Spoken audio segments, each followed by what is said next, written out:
এই কথা বলতে পারে কেউ যে আমি মার্কস বাড়িয়ে দিচ্ছি? মার্কসই আপনার বাবার সম্পত্তি নাকি? মার্কস আপনার ঠাকুর দাদার সম্পত্তি? নমস্কার, আজকে একটা আনকমন বিষয় নিয়ে আপনাদের কাছে বলবো এবং এটা খুব গুরুত্বপূর্ণ। আমরা হিন্দু মুসলমান করছি, অনেকে আমাদের বিজেপি বিশেষ করে শ্রদ্ধেয় শুভেন্দুদাকে সাম্প্রদায়িক তকমা লাগিয়ে দিয়েছে যে উনি শুধু হিন্দুদের কথা বলছেন, হিন্দু হিন্দু হিন্দু হিন্দু করছেন।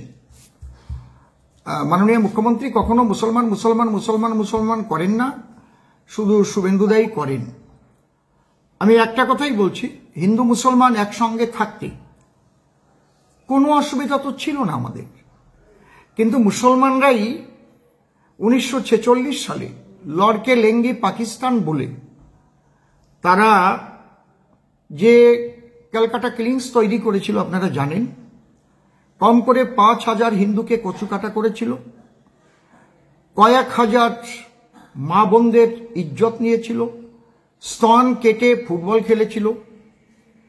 তারা বলেছিল পুরো বাংলাটাই তারা পাকিস্তান চায়, পুরো বাংলাটা নিয়েই পূর্ব পাকিস্তান হবে, আর ওদিকে পশ্চিম পাকিস্তান যেটা সেটা তো আছেই। সেদিন যদি গোপাল পাঠা তিনি যদি রুখে না দাঁড়াতেন তার দলবল নিয়ে, তাহলে যে পরিস্থিতি হতো সেটা আপনারা সবাই জানেন। মাননীয় মুখ্যমন্ত্রী তিনি আবার মুসলমানদের লেলিয়ে দিয়ে আর একটা ক্যালকাটা কিলিংস তৈরি করতে চাইছেন।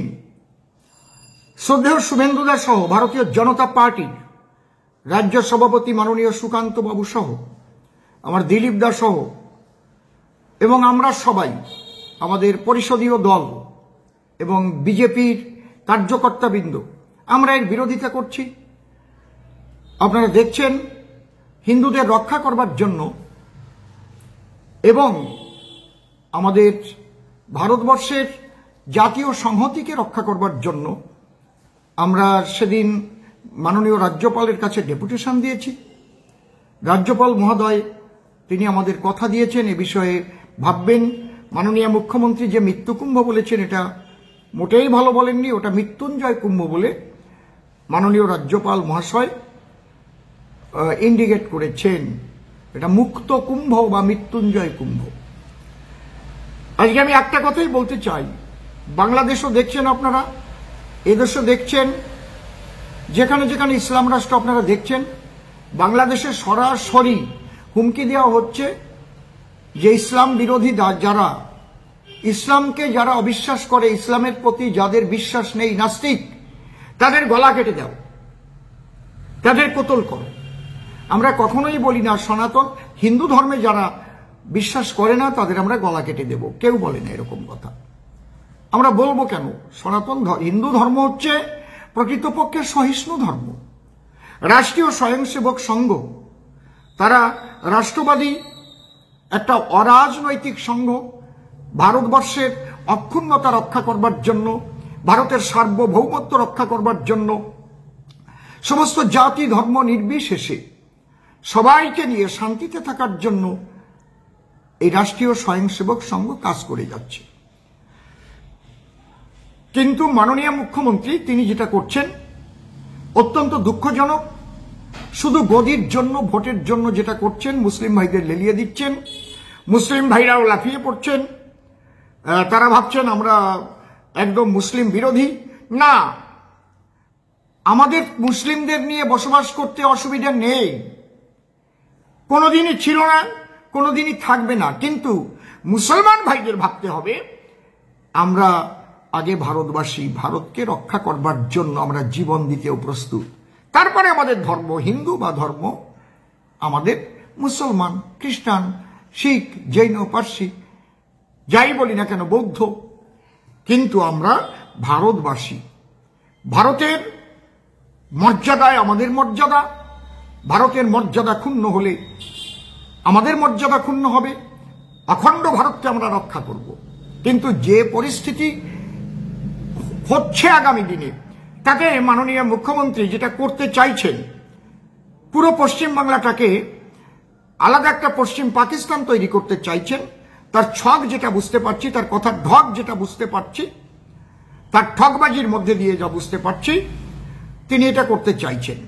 কিন্তু মুসলিম ভাইরা একটু ভাববেন এবং দলিত পতিত লাঞ্ছিত বঞ্চিত সমাজের মানুষ ভাববেন, এসসি এসটি ওবিসি যারা আছেন, কারণ যারা আমাদের শহরে বাস করেন তাদের পার্সেন্টেজ 2024-এর 16ই ডিসেম্বর পর্যন্ত মাত্র 31.2%, আর যারা গ্রামে বসবাস করেন তাদের হার 68.8%। এই যে 68.8% মানুষ, আমি একটা কথা বলছি মনে রাখবেন, আর 10 বছর পরে বেকার তো দূরের কথা, চাকরি করার মানুষ পাওয়া যাবে না, এবং চাকরি যারা করবে বিশেষ একটা শ্রেণীর মানুষ চাকরি করবে। এই প্ল্যানটা তৃণমূল, সিপিএম, কংগ্রেস এরা একত্রিত করে করেছিল। বোকাদের বোকা বানিয়ে রাখো, যারা এই গরিব যারা তারা গরিবই থাকবে, তাদের সন্তানরা যেন উচ্চশিক্ষা লাভ করতে না পারে।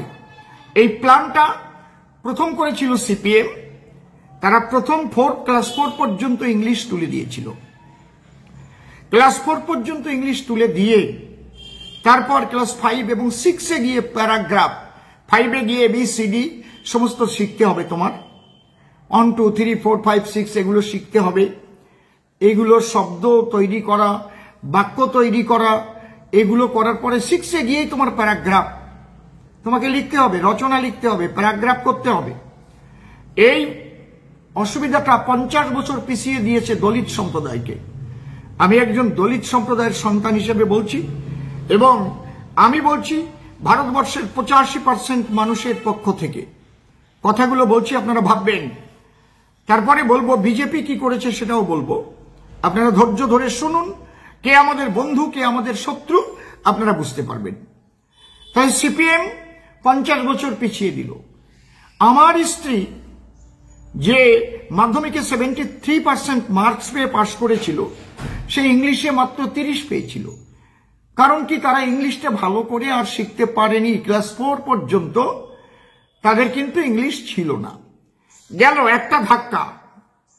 এই যে গরিব মানুষ, মুসলমান ভাই ভালো করে ভাববেন, এটা শুধু হিন্দুদের জন্য নয়, মুসলমানদের জন্য নয়, এটা সমস্ত যারা গরিব মানুষ তাদের কিন্তু একদম আরো দলিত পতিত লাঞ্ছিত বঞ্চিত সমাজের মানুষকে একদম দাস শ্রমিক করার জন্য এই প্ল্যান সিপিএম প্রথম করেছিল।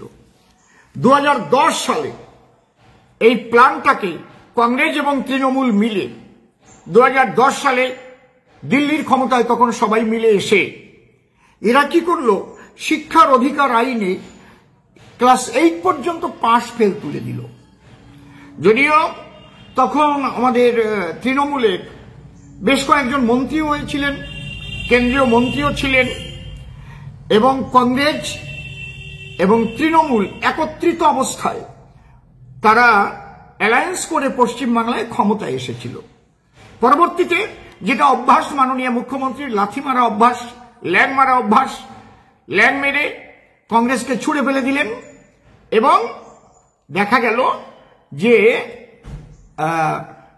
তিনি একাই আবার ওই কংগ্রেসের যে মন্ত্রিসভায় মন্ত্রীগুলো ছিল সবাইকে আবার নিয়ে এলেন, এবং পশ্চিমবাংলার ক্ষমতায় তিনি একাই থাকবেন, একাই লড়বেন, যেটা বলেছেন এখনো বলে যাচ্ছেন। কিন্তু এই 85% সর্বনাশ করবার যে চক্রান্ত, এটা সিপিএম, কংগ্রেস এবং তৃণমূলের। মনে রাখবেন আপনারা যাদের আপনাদের শত্রু ভাবেন তারা আপনাদের শত্রু কিনা আমি একদম চোখে আঙুল দিয়ে দেখিয়ে যাব। একটু লক্ষ্য করে শুনুন। তাহলে 2010 সালে ক্লাস 8 পর্যন্ত পাস ফেল তুলে দিল। পাস ফেল না থাকলে কোনোদিন লেখাপড়ার চাপ থাকে? আপনারা বলুন। তাহলে এই যে সরকারি স্কুলে পড়ে কারা? গরিব মানুষের সন্তানেরা। তাহলে এদের যদি পাস করতে হবে এই চাপটাই না থাকে। এবং মাননীয় মুখ্যমন্ত্রী কি করলেন, তিনি বলে দিলেন এদের বেশি বেশি মার্কস দাও, মাধ্যমিক থেকে এদের বেশি বেশি মার্কস দাও, হায়ার সেকেন্ডারিতে এদের বেশি বেশি মার্কস দাও, আর পাস ফেল তো নেই, এদের যে 0 পাবে তাকেও তোমরা তুলে দাও। দেখুন মুখ্যমন্ত্রী, মাননীয় মুখ্যমন্ত্রী কি বলছেন, যে আমরা এসে কি করেছি, এখন তো অনেক সুযোগ করে দেওয়া হয়েছে, আগে তো নাম্বারই দিত, আমাদের সময় 40 নাম্বার দিত, এখন তো করে দেওয়া হয়েছে, এখন তো 80-90 মানে পরে করে দেওয়া হয়েছে, যাতে হায়ার এডুকেশনের পক্ষে যাতে এরা সব জায়গায় চান্স পায়। আর সিবিএসসি আইসিএসসি বেশি নাম্বার দিলে, কারণ আমাদের ছেলেমেয়েরা যদি ভালো নাম্বার না পায় তাহলে তারা ন্যাশনাল কম্পিটিশনে কি করে যাবে। এই জন্যই এটা এখন চেঞ্জ করা হবে। একটা ছেলে কেন অল্প মার্কস পাবে? আমরা বলেছি ওদের 80-90 করে দিয়ে দেবে যারা উচ্চ শিক্ষায় এবং ভালো ভালো জায়গায় চান্স পেতে পারে। এই ভণ্ডামি বার্তা কথা এখনো আপনারা মুসলমানরা শুনে ভুলে আছেন। এখনো দলিত সম্প্রদায়ের মানুষ, ওবিসি এসসি এসটি সম্প্রদায়ের মানুষ এই মহিলাকে এখনো রাখছেন আপনারা। এই কথা বলতে পারে কেউ যে আমি মার্কস বাড়িয়ে দিচ্ছি? মার্কসই আপনার বাবার সম্পত্তি নাকি? মার্কস আপনার ঠাকুর দাদার সম্পত্তি? এটা যার যার ব্রেন অনুপাতে সে যেমন পরীক্ষা দেবে সে তেমন মার্কস পাবে। তাহলে আপনি তাকে মার্কস দিয়ে, যে ছেলেটা মাত্র 15 পাবার মতো সে লেখাপড়া শিখে এসেছে, 8 পর্যন্ত সে পাস ফেল, তার কিচ্ছু ছিল না, সে কিচ্ছু শেখেনি, সেই ছেলেটাকে যদি আপনি মাধ্যমিকে 90 দিয়ে দেন, সে 9 পাওয়ার উপযুক্ত না, তাহলে কি হবে? সে একটা ভালো স্কুলে ভর্তি হলেও সেখানে গিয়ে গড়াগড়ি খাবে। সে ভালো একটা পরীক্ষায় বসতে গেলে সে কিচ্ছু লিখতে পারবে না। গরিবের ছেলে মেয়েরা এই সরকারি স্কুলে লেখাপড়া করে, আর বড় লোকের ছেলেরা প্রাইভেট স্কুলে লেখাপড়া করে। যদি সরকারি স্কুল এতই ভালো হয়, আমি চ্যালেঞ্জ করছি পশ্চিমবঙ্গ থেকে সমস্ত প্রাইভেট স্কুলগুলো তুলে দেন তো দেখি। সমস্ত মন্ত্রী নেতা যারা রয়েছে সবার সন্তানদের আপনারা যদি সাহস থাকে তাহলে পড়ান ওই সরকারি স্কুলে। সবাই সরকারি স্কুলে পড়ে আসুন, তাহলে আমরা দেখব কার কেমন ব্রেন আছে এবং কে কেমন ক্ষমতাশালী হতে পারে। তাহলে আপনি কি প্ল্যান করছেন? আপনি মুসলমান, ওবিসি, এসসি, এসটি সবাইকে ধ্বংস করবার জন্য, এবং যাতে আর কেউ এই দলিত সম্প্রদায়ের মানুষ ডাক্তার হতে না পারে, উকিল হতে না পারে, ব্যারিস্টার হতে না পারে। ভোটে দাঁড়ানো তো বাবা সাহেব আম্বেদকর তিনি বলে দিয়েছেন বলে, সাংবিধানিক অধিকার আছে বলে আমরা টিপসই দিয়েও ভোটে দাঁড়াতে পারি। এটা বাবা সাহেব আম্বেদকর আমাদের এই ক্ষমতা দিয়ে গেছেন সংবিধান বলে। তাহলে যখন আর মানুষ চাকরি বাকরির জন্য পরীক্ষা দেবে কি করে? পরীক্ষা দিলেই তো সে ফেল করবে, সে তো 0 পাবে, কারণ তাকে জোর করে মার্কস দিয়ে ওই পর্যন্ত আনা হয়েছে, জোর করে। এবার পরীক্ষা দিয়ে যারা চাকরি পাবে তারা পাবে অবশ্যই যারা সন্তানদের প্রাইভেট স্কুলে পড়িয়েছে, লক্ষ লক্ষ টাকা, যারা ধনিক শ্রেণীর মানুষ, যারা বিশেষ করে বিশেষ একটা সম্প্রদায়ের একটা বর্ণের মানুষ, যারা সেই সিপিএম, কংগ্রেস, তৃণমূল যাদের হয়ে কাজ করতে চায় এবং শুধু সাম্প্রদায়িক দাগ লাগিয়ে দিতে চায় বিজেপিকে, এবং বিজেপি দলিতের শত্রু বলে দাগিয়ে দিতে চায়, সেই কয়টা পার্টি তারাই কিন্তু এই চক্রান্ত করেছে। তাহলে যখন এরা সব ফেল করবে, চাকরি করবে কারা? চাকরি করবে তারাই যাদের সন্তানরা প্রাইভেট স্কুলে লেখাপড়া শিখেছে অনেক টাকা দিয়ে। আমি জানি আমার সন্তানকে লেখাপড়া শেখাতে কত টাকা খরচা হয়েছে, 2 ছেলেকে ইংলিশ মিডিয়ামে পড়িয়েছি। তাহলে এই যে প্ল্যান, মুসলিম ভাইরা আপনারা বুঝতে পারছেন না। শিক্ষার অধিকার আইনে এইবার কি করেছে বিজেপি সেটা শোনেন। কারা বন্ধু মুসলমান ভাই আপনারা শুনে রাখুন, লাফাবেন না শুধু তলোয়ার নিয়ে, আপনারা পথে নামেন এই মহিলার বিরুদ্ধে। এ চাইছে আপনাদের ভোটটাকে নিয়ে আবার গদিতে থাকা এবং আবার আপনাদের বুকে ছুরি মেরে দেওয়া, আপনাদের ইমাম ভাতা দিয়ে ইমামের মাধ্যমে, আর নিজেও একজন বেগম সাজে সজ্জিতা হয়ে তিনি আপনাদের মধ্যে গিয়ে আপনাদের ভুলিয়ে রাখছেন। আপনারা গোমাংস খান, গোমাংস খেয়ে মদের দাম কম করে দিয়েছে, দলিত সম্প্রদায়ের মানুষদের মাতাল করে দিয়ে তাদের যে সন্তানদের একদম শেষ করে দিচ্ছে। তাদের মাকে হয়তো দেখা যাচ্ছে কি বলে লক্ষ্মীর ভান্ডারে কিছু টাকা ঢুকিয়ে দিয়ে সন্তানদের, তাদের পরবর্তী প্রজন্ম বংশানুক্রমে দাস শ্রমিক হয়ে থাকবে, দাসত্ব করবে, তার চক্রান্ত করেছে এই তৃণমূল, কংগ্রেস এবং সিপিএম মিলে। আমার ভারতীয় জনতা পার্টি 2024 সালে এই যে শিক্ষার অধিকার আইন এটাকে পরিবর্তন করেছেন, এই বিষয়ে আমরা ভারতীয় জনতা পার্টিকে আমরা বারবার কেন্দ্রীয় সরকারকে আমরা অ্যালার্ট করেছি এবং দরদি, সকলের দরদি কেন্দ্রীয় সরকার। সবকা সাথ, সবকা বিকাশ, সবকা প্রয়াস, সবকা বিশ্বাস। এখানে হিন্দু নেই, মুসলমান নেই, খ্রিস্টান নেই, বৌদ্ধ নেই, জৈন, শিখ, পার্সি, সবার জন্য একই আইন। কি সুন্দর, কি সুন্দর। আর ওই 8 পর্যন্ত পাস ফেল যে তুলে দিয়েছিল ওটা থাকবে না। সন্তানকে আরো কি আইন, ওরে বাবা, এক ক্লাসে 2 বছর থাকতে পারবে না, ফেল তো আর করাবে না। যে আমরা আগে এক ক্লাসে 1 বছর, 2 বছর, 3 বছরও থাকার পরে তারপরে অন্য ক্লাসে উঠতে হতো। তুমি অন্য ক্লাসের ওঠার মতো যোগ্যতা অর্জন করেছো কি না? কি সুন্দর লেখাপড়া ছিল বাবা। যখন পড়েছি, আমাদের শ্রদ্ধেয় প্রিয় বাবু গ্রামার পড়াতেন, আমাদের এত সুন্দর করে তিনি টেন্স শিখাতেন, একদম সুন্দর করে। 3 প্রকার আছে টেন্স, কালের নির্ণয়, পাস্ট, প্রেজেন্ট, ফিউচার, তার পরিচয়। পাস্টেতে অতীতকাল হয়ে গেছে যাহা, আর প্রেজেন্টেতে বর্তমান ভুলো না কো তাহা, ফিউচারে ভবিষ্যৎ আগামীতে হবে। টেন্সের বিবরণে জেনে রেখো সবে, প্রত্যেক টেন্সের ফর্ম আছে 4টি প্রকার, ভুলিলে বিপদ ভারী এদেরই আকার।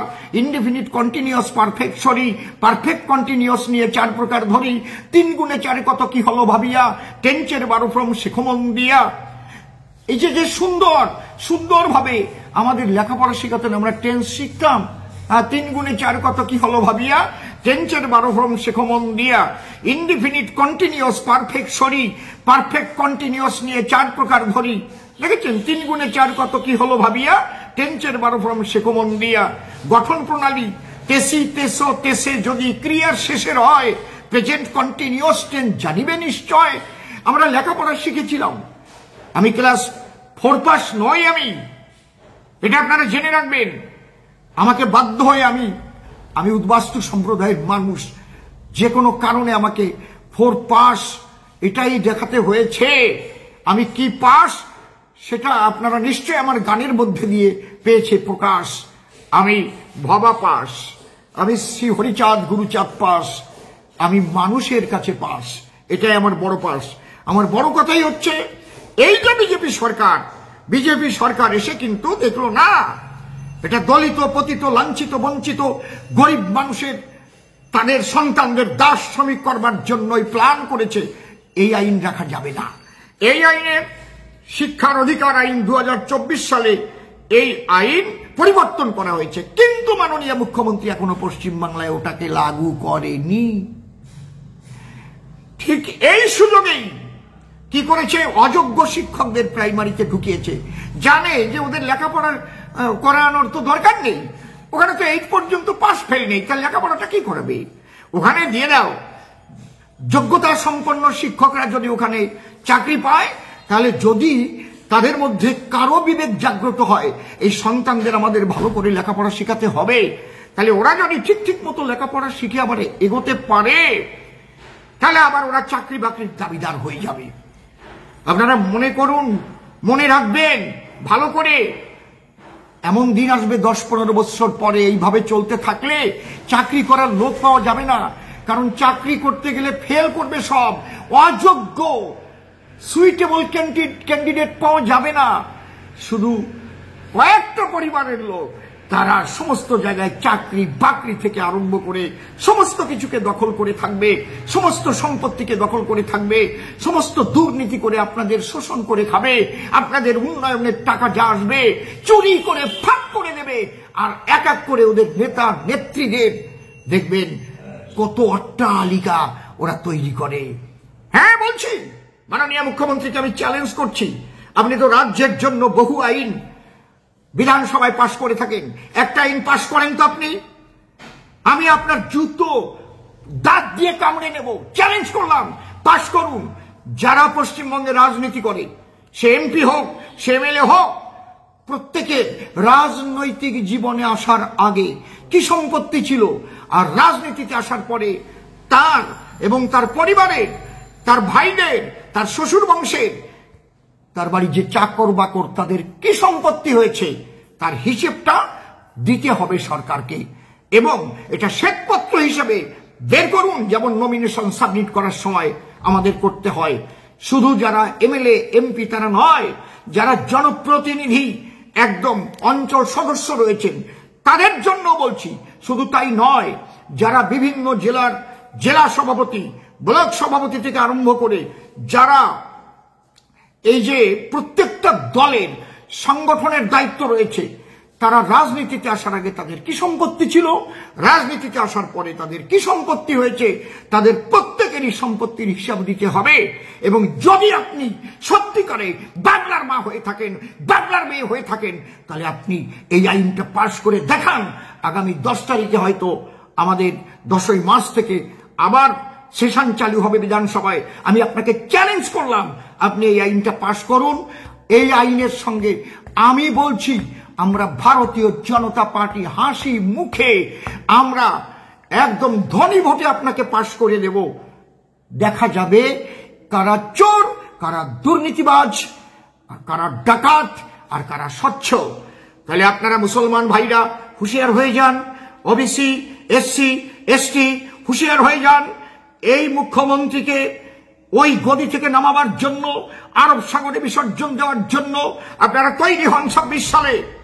আর হিন্দু ভাইদের বলছি, যদি মুসলিম ভাইরা তারা ওই বাংলাদেশের মতো ভারতবর্ষটাকে করে নিতে চায়, পশ্চিম বাংলাকে পশ্চিম পাকিস্তান করতে চায়, তাদের যে পরিবেশ পরিস্থিতি আমরা দেখছি, মাননীয় মুখ্যমন্ত্রী তাদের লেলিয়ে দিচ্ছে।